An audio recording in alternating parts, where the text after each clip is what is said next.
back. Well, let me say I associate myself from your comments about Mr. Higgins, and I have to put up with him not only on this committee, but on Ways and Means. So, but I'm glad to put up with him. He's a good guy, and he'll be missed, so we appreciate you, my friend. With that, thank you, Mr. Boyle. I'll yield 5 minutes to the gentleman from Wisconsin, Mr. Glenn Grothman. Thank you. First of all, Director Swagel, I'd like to thank you for being here again. You guys always work so hard, and it's good you're able to spend today with us. Can you give us kind of an overview of the steps you've taken to increase transparency at CBO since you took over? Yes, I'll give you a couple of steps that I've taken, and my predecessor also did a lot, so I've continued what he did. I mean, some of it is, of course, meeting with you, testifying. We publish reports that provide background on our cost estimates. For example, our cost estimate of drug negotiation, we've published several reports providing the technical underpinnings of that. We publish reports comparing ourselves with other forecasters. We actually publish computer code as well on GitHub so people can go in and see what we're doing. And then we request information as one other example. A recent one is we had a blog post on is anti-obesity medications, is like Ozempic and that kind of medication, asking for input to help us understand the budgetary consequences, including the health and scientific consequences. And we've had a tremendous amount of input from the private sector. Okay. In April, you released a report describing, your creation of cost estimates.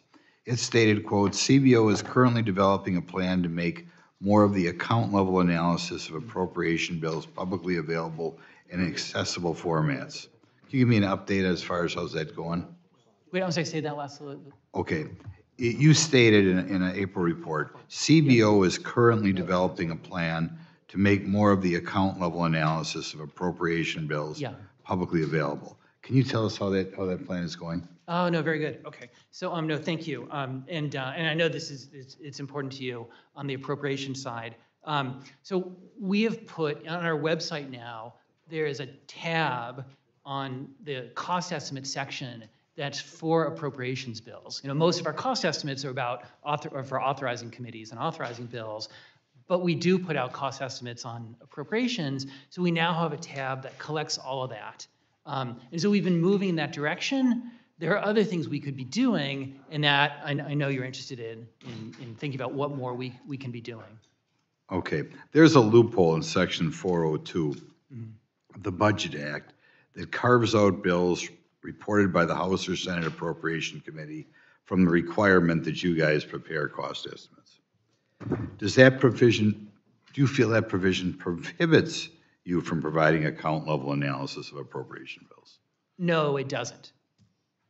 Okay. So we have the ability and authority to provide the account level information. So you can. Is there any capacity restraint that would prevent you from publicly releasing account level analysis of those bills? It is. That's really the barrier, is our capacity. Our appropriations team is, well, especially this year with what's happened with appropriations, has been pretty much nonstop.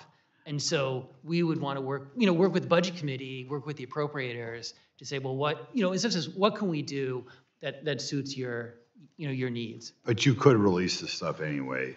Absolutely. Okay. Later this week, I'll introduce legislation to provide an exemption from the Privacy Act. Can you discuss the current restrictions placed on the CBO by the Privacy Act in 1974 and how it hinders your ability to produce, or does it hinder your ability to produce accurate and timely cost estimates? So that it's a similar question to what, in some ways, to what I answered with Mr. Boyle, that we think we have the authority to get information from executive branch agencies. They will sometimes point to the Privacy Act and say, well, even though the Budget Act says you can get it, the Privacy Act says maybe not. And so that, and since the GAO has more authority, they have so good if we had a statutory change to make it clear, right? Yeah, so that's legislation that we would certainly appreciate. Okay. Can you describe the amount of time it takes CBO, or how much time CBO currently spends negotiating with agencies to gain access to data that is covered by the Privacy Act? Is that a time-consuming thing for you guys? Yeah, it's a good question. I'll have to get back to you on the details of the Privacy Act. I'll tell you on negotiating with agencies in general. I mentioned FEMA. The Social Security Administration, we have 3 data agreements with them. One has expired, and we've been working with them for a year now to try to get it renewed. They keep extending our access, so it hasn't been a problem.